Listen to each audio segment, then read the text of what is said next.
Hello everybody and welcome back to my YouTube channel. Today's tutorial is on how to make this cute little letter bag. This is a part 2 from last week's video. The matching hat is actually what I'm wearing right now, so you can go back to watch that if you'd like to. Making this bag takes about an hour and a half, maybe a little quicker if you've been crocheting for a while and move pretty fast. Good luck!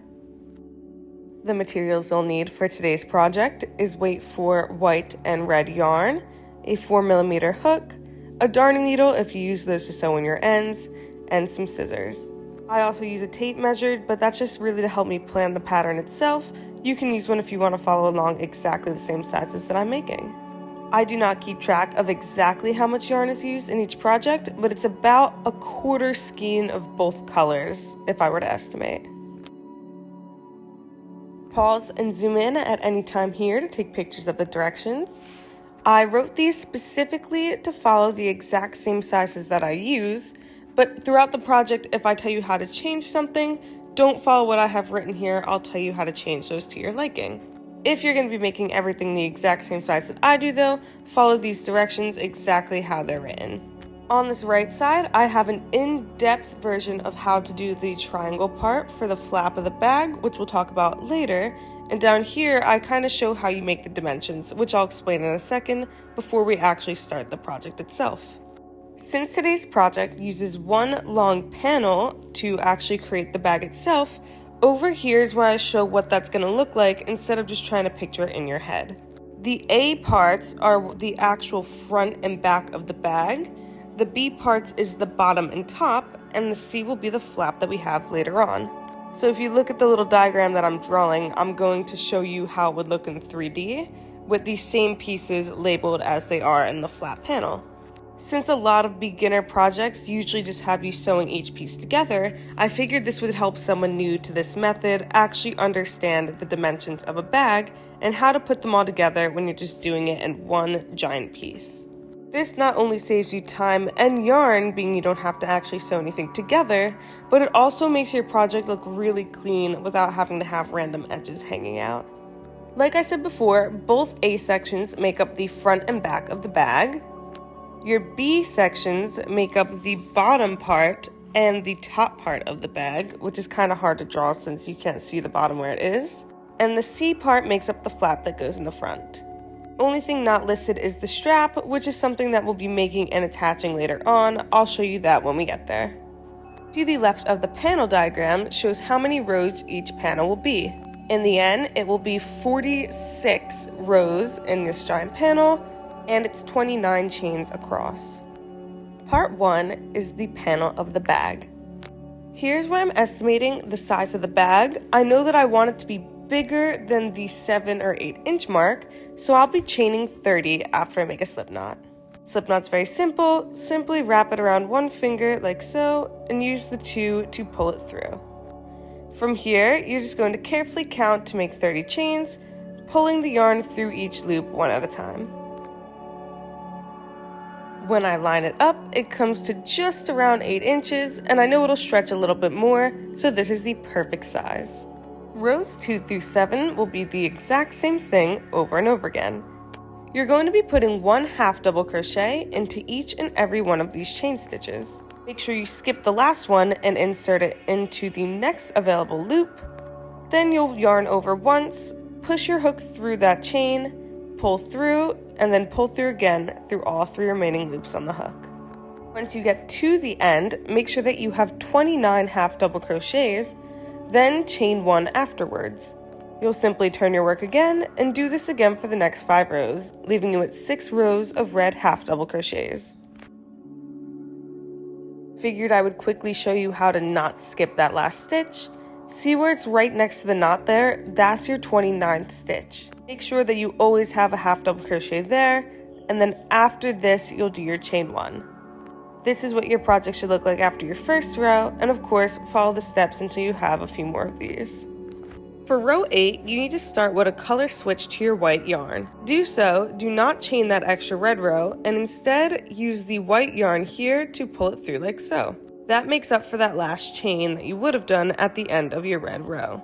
Your work the same way you normally would, and try to align that little tail so you can tuck it into this row itself. I'm going to half double crochet normally, but like I said, see how I have that little piece of yarn in between these two? Doing it like this ends up hiding that white yarn tail. I recommend doing this as opposed to tucking in the yarn later because it looks very clean. Now you'll just half double crochet all the way across until we get to the end where we color switch back to red. At the end of the row here, you'll take your scissors so you can cut that white piece. Then you'll get your little red yarn and cut that as well. You technically could leave it and just pull it over, but I think it looks a lot nicer to just restart this where it is. Color switch the same way we did the last time, and now you have the ability to start your red rows over again. You'll turn your work and begin to do another 6 rows of red half double crochets, making sure to tuck in your ends this way. Now, the exact same way we did before, you'll be doing 6 rows of red half double crochets, and I'll meet you at the end of it. Doing the same exact thing as we did the last time, you'll color switch back over to white, and then do a row of white half double crochets all the way across. Again, make sure you're only doing 29 stitches from one end to the other. Count them if you need to. It's easiest to count in those little top parts of the stitch as opposed to trying to count across the front of them. But again, once you finish this row, you'll color switch back to red, and then you'll continue with the pattern. Once you've finished that white row, you'll cut your ends like you did last time, and then start up again for the last row of section A. Even though the directions show that you won't be switching colors or anything, you'll be continuing with the red, I did want to divide up these spots in the rows so that way you can follow the panels that we described at the beginning of the video. So after you do this row of half double crochets, do not cut anything, just wait for me there and I'll describe the next part of the project. Your next 3 rows are section Bs from the panel diagram at the beginning of the video. These are done to make the bottom part of the bag itself, or like what the bag would stand on if it was sitting upright. As we know, we have 15 rows right now, and this section B is made up of just 3 rows. You'll crochet these the exact same way you were doing before, and again, do not cut your red yarn afterwards since you'll still have another row to do once you start your second section A. For rows 19 through 33, you're simply going to be making another section A, this time just doing the steps in reverse. So for example, instead of starting with those 6 red double crochets, you'll start with just the 1 and then move to your white line afterwards. Going in reverse order, make sure it's even on both sides. Once you're finished with those steps, your piece should look like this. Not worry about any pieces sticking out, we'll weave them all in afterwards. But for now, if you line your bag up like this, sitting it on section B, both of your section A's should line up perfectly. From here, you're almost done with your panel, and you should have 33 rows. You now need to add section C, which is the little letter flap that goes over the piece. But to do so, we need to add a second section B to match the one we have down there. This means that we need 3 more rows of red double crochets. If you need the directions, just repeat exactly what you did for section B. Now that you've finished your last section B, we move on to the new material in our section C. Since this flaps over section A, we know that this means it is 29 chains by 15 rows. Because we don't want the point to go all the way down to the bottom of the letter, we're going to stop at row 10 for the flap itself. So for these 10 rows, we're going to be decreasing by either 2 or 4 on the ends of each piece. Decreases will occur in the first and last stitches of each row, and that's how we're going to make this diagonal effect to come to a point on the piece. I'll show you exactly how to do this in the footage that I'll show in a minute, but for now, just please reference this image throughout each step of the rest of the video. To start off a decreasing 2 round, we're not going to chain 1 at the start of the row. Instead, you're just going to insert your hook and turn the piece around. You don't want there to be any extra yarn here because then it'll get rid of the diagonal that we want to see. So flipping your work, you're instead going to skip over that first stitch that we have and half double crochet directly into the next one. Now you're going to want to half double crochet all the way across, not going into the last stitch. I'll meet you at that last part.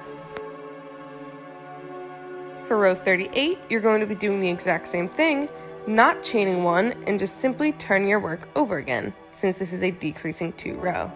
Once again, since we want it to be entirely flat, that's why we skip the chaining 1 and just directly go into a half double crochet, skipping the last chain. I'm going to do this process for the next row as well. Rows 40 and 41 are 2 decreasing 4 rows. For a decreased 4 row, you are going to chain 1 since we'll be skipping 2 stitches in the following row. This chain 1 is to make up for that small lack of space and not make it so there's a huge jump in the diagonals leading to the point. So you'll simply chain 1 and turn your work. Like I said, skipping now 2 of these stitches, going into the third and crocheting all the way across, this time leaving 2 stitches open on the other end. You back here after those 2 rows. Row 42 is another decreasing 2 row, which means you will not be chaining in between. You're simply just going to turn your work and then skip the 1 stitch and half double crochet across, again leaving 1 open at the end. Ignore that my math was slightly off in the original first draft of the directions and just follow the ones that I showed you at the beginning of this. Rows 43 and 44 will both be decreasing 4 rows. To do this, again, you chain 1 and then skip 2 stitches and then go all the way across your row, leaving 2 open at the end. Our last 2 rows are simply back to normal where you do not chain, skip 1 and go across. Once you've done these last 2 rows, your giant panel is complete and you should have a super cute little point and some pretty even little flaps for your bag. You don't need to do anything else fancy here. Once you finish off your last piece, chain 1 and then cut your yarn, and then you've finished it. Now that your panel is done, it should look a little something like this, with the ability to fold over nicely and the flap to come over to just past the middle of your bag. This brings us to part 2 of the video, or the sides and straps of your bag. This is actually incredibly simple. Since we've done just 1 panel, all we need to worry about is making 1 super long strap to connect to make both the sides and the strap of the bag itself. To do so, we know that both of those gaps are 3 by 15 stitches long. This is because both section A's are 15 rows up and both section B's are 15 rows back. To start your straps, you'll make a little slip knot with your white yarn. This will add really nice contrast to the finished bag. After you make your slip knot, you're going to very slowly and carefully chain 110 stitches. This leaves 30 of those stitches for the 15 rows on both sides of the bag, and the remaining 80 to make the strap itself. You really need to count carefully and take this part very slow so you end up with exactly the amount of chains that you want. That being said, I mentioned earlier in the video that there could be some changes to the directions. This is the main part where you would do so. If you want a much longer strap, then you should chain much more than 110. I'd recommend maybe 130 chains. If you want a shorter bag with like a small handle, maybe chain 90 instead. Of course, if you want it to look the exact way I did in the beginning of the video, leave it the exact same amount that I'm chaining, which is 110.